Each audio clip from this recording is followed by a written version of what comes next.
আমরা ডক্টর ইউনূসের সমর্থনে এবং গ্রামীণ ব্যাংকের পক্ষে আমাদের দৃঢ় অবস্থানের কথা ব্যক্ত করছি।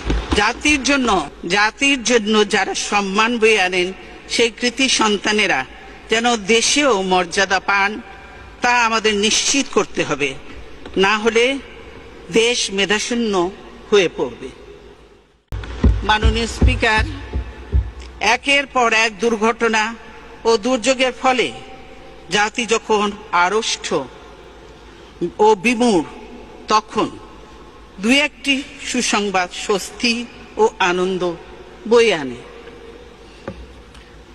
শান্তিতে নোবেল বিজয়ী বাংলাদেশের সন্তান ডক্টর মোহাম্মদ ইউনূস সম্প্রতি যুক্তরাষ্ট্রের সর্বোচ্চ রাষ্ট্রীয় সম্মাননা ইউএস কংগ্রেশনাল অ্যাওয়ার্ড এ ভূষিত হয়েছেন। এই জন্য জাতি হিসাবে আমরা গর্বিত। ডক্টর ইউনূসকেও জানাই আন্তরিক অভিনন্দন। তবে স্বদেশে তিনি যেভাবে নিগ্রহের শিকার হচ্ছেন তা সত্যিই দুঃখজনক। তার মেধা শ্রমে ঘামে প্রতিষ্ঠিত গ্রামীণ ব্যাংকও আজ হুমকির মুখে। সরকার নিয়োজিত কমিশন নোবেল বিজয়ী প্রতিষ্ঠান গ্রামীণ ব্যাংককে ভেঙে 19 টুকরো করার সুপারিশ করেছে। আমরা এতে স্তম্ভিত। এ ধরনের সিদ্ধান্ত গ্রামীণ ব্যাংককে ধ্বংস করে ফেলবে। ক্ষুদ্র ঋণের মাধ্যমে নারীর ক্ষমতায়নে এই ব্যাংক গুরুত্বপূর্ণ ভূমিকা পালন করে চলেছে। সেই প্রতিষ্ঠান ধ্বংসের উদ্দেশ্যে প্রতিশোধমূলক চক্রান্ত বন্ধের জন্য আমি সরকারের প্রতি আহ্বান জানাচ্ছি।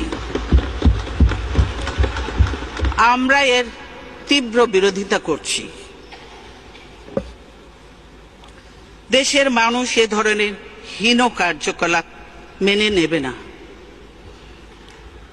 একটা প্রতিষ্ঠান ভেঙে ফেলা, ধ্বংস করা খুবই সহজ, কিন্তু এ ধরনের একটি প্রতিষ্ঠান গড়ে তোলা অনেক কঠিন ও শ্রমসাধ্য কাজ।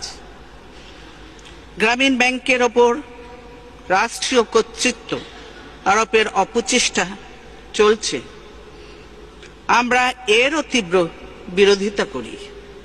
রাষ্ট্রায়ত্ত ব্যাংকগুলো লুটপাট করে সরকার যে অবস্থা করেছে, তারা কি গ্রামীণ ব্যাংকেও সেই অবস্থায় নিয়ে যেতে চায়? আমরা ডক্টর ইউনূসের সমর্থনে এবং গ্রামীণ ব্যাংকের পক্ষে আমাদের দৃঢ় অবস্থানের কথা ব্যক্ত করছি। জাতির জন্য যারা সম্মান বয়ে আনেন সেই কৃতি সন্তানেরা যেন দেশেও মর্যাদা পান তা আমাদের নিশ্চিত করতে হবে, না হলে দেশ মেধাশূন্য হয়ে পড়বে। আপনার স্বপ্নগুলো আকাশ ছুবে প্রবাসীর হেলিকপ্টারের মাধ্যমে। বিয়ে, জন্মদিন অথবা যে কোনো বিশেষ প্রয়োজনে হেলিকপ্টার ভাড়া করতে যোগাযোগ করুন স্ক্রিনে দেয়া নাম্বারে। প্রবাসীর হেলিকপ্টার, নিরাপদ ও সাশ্রয়ী বাহনের বিশ্বস্ত নাম।